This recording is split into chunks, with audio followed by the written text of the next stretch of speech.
और इस बुलेटिन की शुरुआत में हम बात कर रहे हैं पश्चिम बंगाल में इस वक्त के जो सियासी हालात और उस बीच में प्रधानमंत्री नरेंद्र मोदी का आज नेताजी सुभाष चंद्र बोस की जयंती पर जो दौरा था, विक्टोरिया मेमोरियल में उन्होंने संबोधन किया तमाम लोगों को। लेकिन बड़ी खबर यह है कि ममता बनर्जी मुख्यमंत्री पश्चिम बंगाल इस दौरान नाराज हो गई। बिल्कुल, इस वक्त की बड़ी खबर बंगाल से। बंगाल में जहां एक तरफ प्रधानमंत्री मोदी और ममता बनर्जी एक ही मंच पर थे, लेकिन वहां नारेबाजी हुई, उससे ममता बनर्जी नाराज हो गई और नाराजगी की वजह थी जय श्री राम के नारे। जी हां, ममता बनर्जी ने जय श्री राम के नारों के बाद नाराजगी जताई और ये बोला जय हिंद जय बांग्ला। इसके बाद उन्होंने संबोधन नहीं किया। ममता ने भाषण देने से भी इनकार कर दिया। जी हां, इस वक्त की बड़ी खबर है बंगाल से। बंगाल लगातार राजनीतिक पारा बंगाल का चढ़ता जा रहा है। प्रधानमंत्री आज जहां एक तरफ नेताजी सुभाष चंद्र बोस के बारे में बात कर रहे थे, विक्टोरिया हॉल गए, लाइब्रेरी गए, नेताजी के घर गए, सब जगह गए, वहीं दूसरी तरफ आज सुबह से ही सरगर्मी तेज थी, भिड़ंत भी हुई कई इलाकों में। ममता बनर्जी ने 9 किलोमीटर लंबा मार्च किया। प्रधानमंत्री मोदी जब टचडाउन करते उससे पहले एक मैसेज ममता बनर्जी 9 किलोमीटर का मार्च करके बंगाल में दे चुकी थी।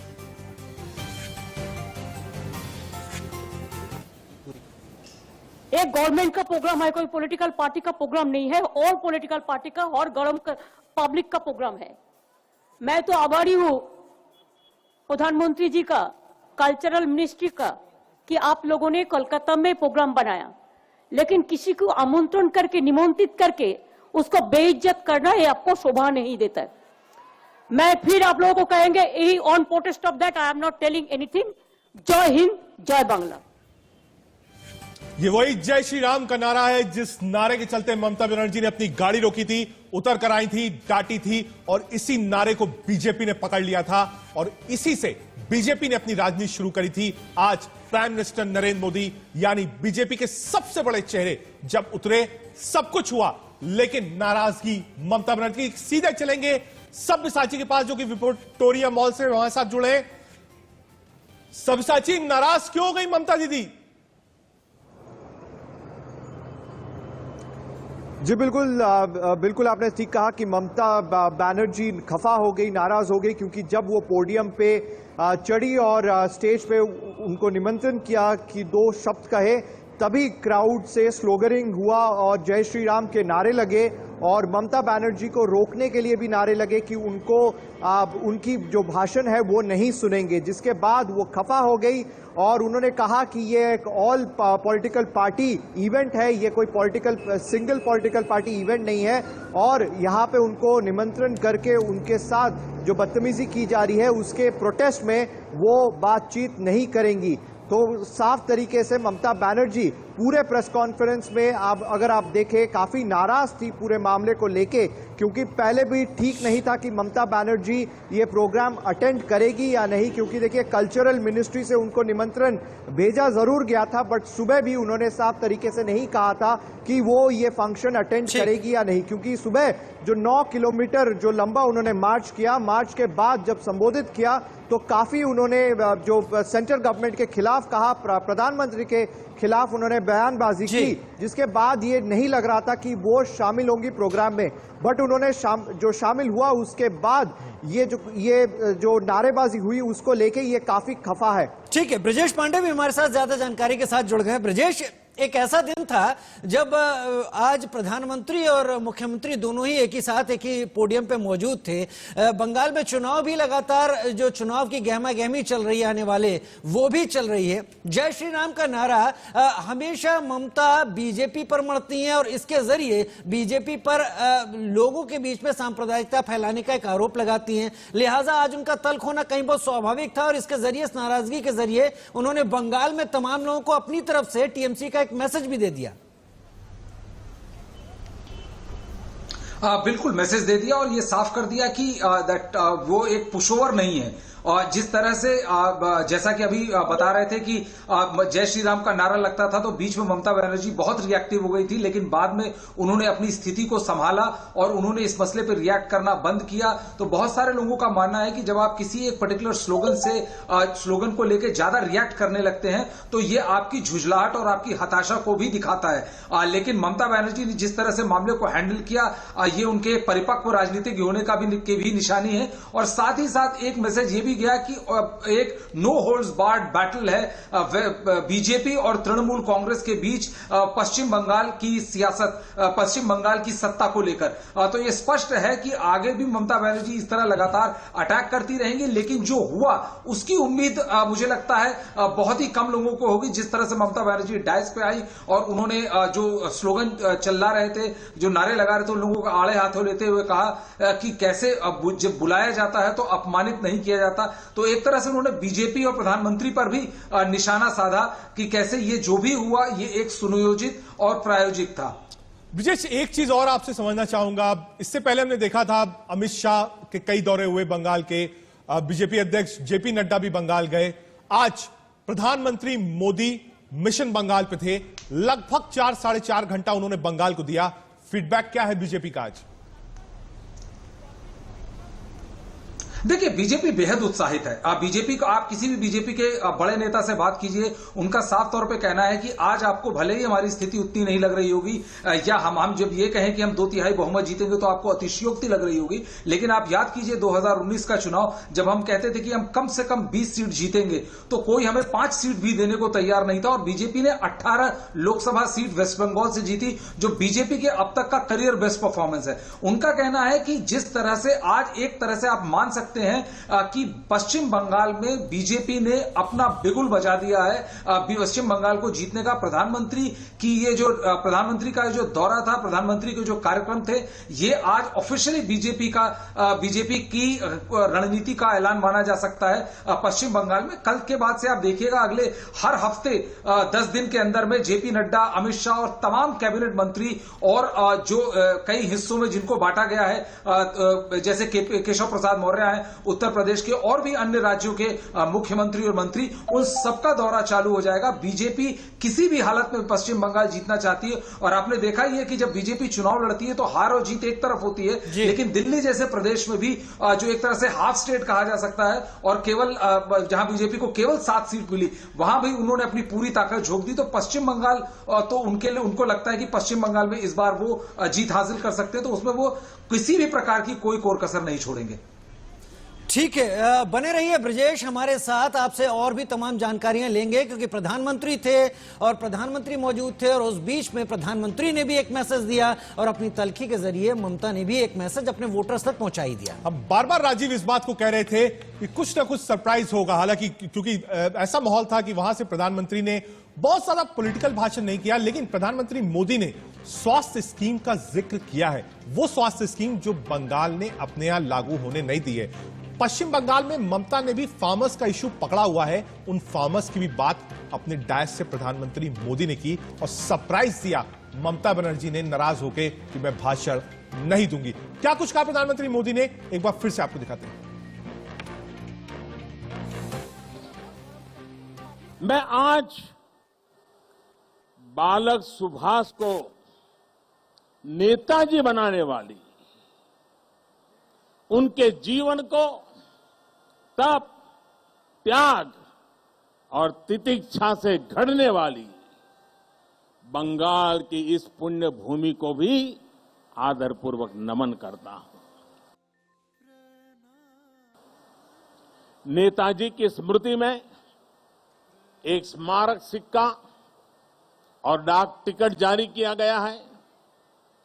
नेताजी के पत्रों पर एक पुस्तक का विमोचन भी हुआ है। कोलकाता और बंगाल, जो उनकी कर्मभूमि रहा है, यहां नेताजी के जीवन पर एक प्रदर्शनी और प्रोजेक्शन मैपिंग शो भी आज से शुरू हो रहा है। हावड़ा से चलने वाली ट्रेन हावड़ा कालका मेल का भी नाम अब नेताजी एक्सप्रेस कर दिया गया है। देश ने यह भी तय किया है कि अब हर साल हम नेताजी की जयंती यानी 23 जनवरी को पराक्रम दिवस के रूप में मनाया करेंगे। जब देश आत्मनिर्भर भारत के संकल्प के साथ आगे बढ़ रहा है, तब नेताजी का जीवन, उनका हर कार्य, उनका हर फैसला हम सभी के लिए बहुत बड़ी प्रेरणा है। उनके जैसे फौलादी इरादों वाले व्यक्तित्व के लिए असंभव कुछ भी नहीं था। उन्होंने विदेश में जाकर देश से बाहर रहने वाले भारतीयों की चेतना को झकझोरा। उन्होंने आजादी के लिए आजाद हिंद फौज को मजबूत किया। उन्होंने पूरे देश से हर जाति, पंथ, हर क्षेत्र के लोगों को देश का सैनिक बनाया। अंग्रेज देश के स्वतंत्रता सेनानियों को यातनाएं देते थे, काला पानी की सजा देते थे। उस जगह जाकर उन्होंने सेनानियों को अपनी श्रद्धांजलि दी थी। वो सरकार अखंड भारत की पहली आजाद सरकार थी। रानी झांसी रेजिमेंट बनाकर महिलाओं को अपने साथ जोड़ा।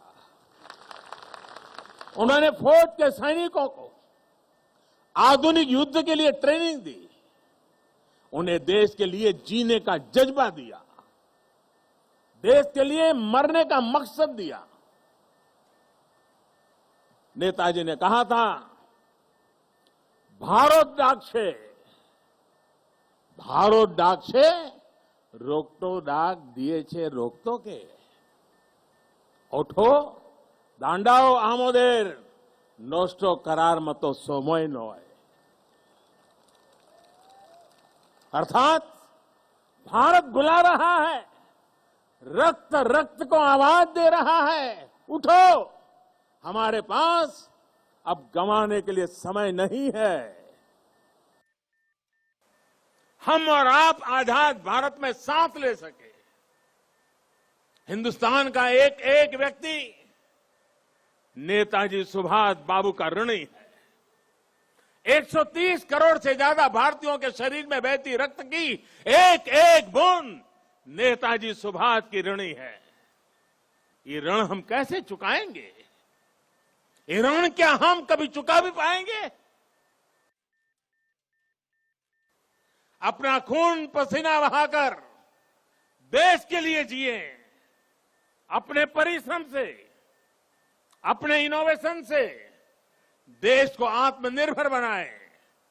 नेताजी कहते थे, निजेर प्रोति सात होले सारे बिक्सेर प्रोति केऊ असोध होते पारबे ना। अर्थात अगर आप खुद के लिए सच्चे हैं तो आप दुनिया के लिए गलत नहीं हो सकते।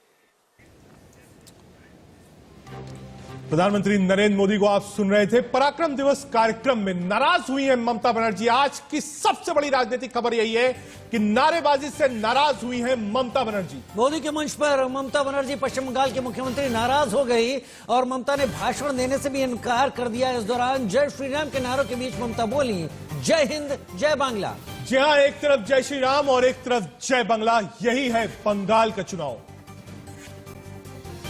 मेरे को तो लगता है कि गवर्नमेंट का प्रोग्राम का कोई डिग्निटी होना चाहिए। एक गवर्नमेंट का प्रोग्राम है, कोई पॉलिटिकल पार्टी का प्रोग्राम नहीं है, और पॉलिटिकल पार्टी का और गरम पब्लिक का प्रोग्राम है। मैं तो आभारी हूँ प्रधानमंत्री जी का, कल्चरल मिनिस्ट्री का, कि आप लोगों ने कोलकाता में प्रोग्राम बनाया, लेकिन किसी को आमंत्रण करके, निमंत्रित करके उसको बेइज्जत करना है आपको शोभा नहीं देता है। मैं फिर आप लोगों को कहेंगे, on protest of that I am not telling anything. जय हिंद जय बांग्ला। ममता बनर्जी ने साफ कह दिया कि यह सरकारी प्रोग्राम था, यह कोई पॉलिटिकल प्रोग्राम नहीं था। बिल्कुल साफ कर दिया उन्होंने। और ये तस्वीरें आप देख रहे हैं उसी जगह की जहां ममता बनर्जी नाराज हुई हैं और जहां से प्रधानमंत्री नरेंद्र मोदी ने सुभाष बाबू को याद किया। ब्रजेश पांडे हमारे साथ इस वक्त जुड़े हुए हैं। तस्वीरें विक्टोरिया मेमोरियल की हम लगातार देख रहे हैं। ब्रजेश, एक चीज तो ममता समझ गई थी आज प्रधानमंत्री के कार्यक्रम को देखते हुए। प्रधानमंत्री ने जो शुरुआत की नेताजी भवन से, जहां पहुंचने वाले दूसरे प्रधानमंत्री थे, चुनाव का माहौल है। मैं चुनाव पर इसलिए ला रहा हूं कि हर एक चीज में कहीं बहुत वोटर्स और आंकड़े जरूर महत्व रख रहे हैं। यहां पर जो एज लेने की कोशिश बीजेपी या केंद्र सरकार ने इन तमाम आयोजन और प्रधानमंत्री के उतरने के बाद ली थी, ममता ने अपनी नाराजगी से कम कल और आज शाम को आने वाली तमाम हेडलाइंस बदलकर अपनी मौजूदगी दर्ज करा दी।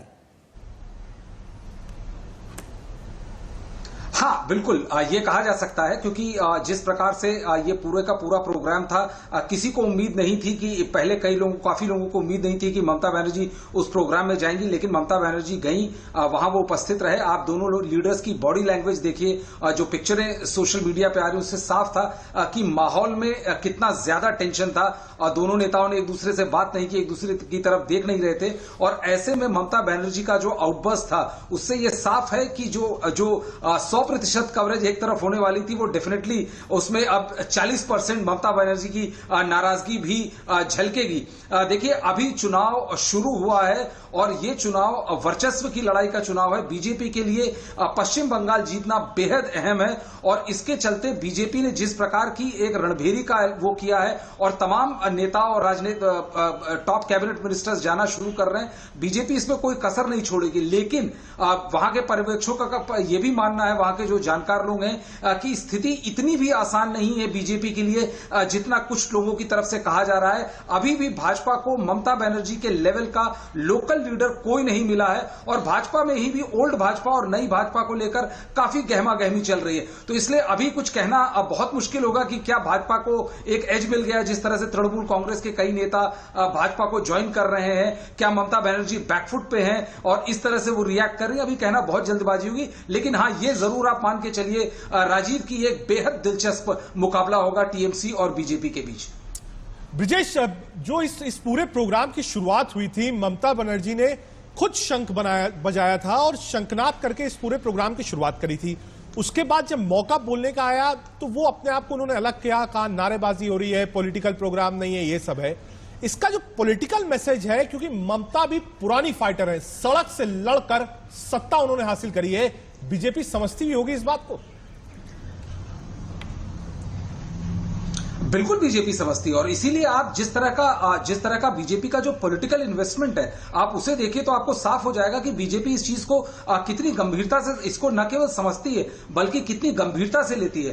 तमाम तरह के जो 2019 चुनाव के परिणाम के बाद और जिस तरह से उससे पहले भी आप देखिए कि एक जिसे तृणमूल कांग्रेस की तरफ से कहा जाता है कि नेताजी की लेगेसी और तमाम रविन्द्रनाथ टैगोर की लेगेसी को जो अप्रोप्रिएट करने का प्रयास बीजेपी की तरफ से चल रहा है, वो भी इस बात को दर्शाता है कि कैसे बीजेपी कुछ भी करके पश्चिम बंगाल में अपनी जड़ें गहरा करना चाहती है, पश्चिम बंगाल को रूल करना चाहती है। इसीलिए प्रधानमंत्री के आज का जो कार्यक्रम था उसको एक ब्यूगल के तौर पे देखा जा रहा था, एक ऐसे उस संदेश के तौर पे देखा जा रहा था कि आज से आधिकारिक तौर पे बीजेपी का मिशन बंगाल शुरू हो गया। और इसीलिए जिस प्रकार से जो स्टेज पे हुआ, उससे बहुत लोगों का मानना था कि पूरी तरह से जो प्रधानमंत्री की स्पीच पे फोकस रहता वो कुछ हद तक डाइवर्ट हो पाया। हालांकि इसका अभी बहुत ही जल्दीबाजी कहना होगा कि इसका कोई पॉलिटिकल फायदा मिलेगा बीजेपी को या एक पॉलिटिकल नुकसान या फायदा मिलेगा तृणमूल कांग्रेस को, लेकिन यह चीज अभी भी तय है, ये सही है कि पश्चिम बंगाल में अभी भी ममता बनर्जी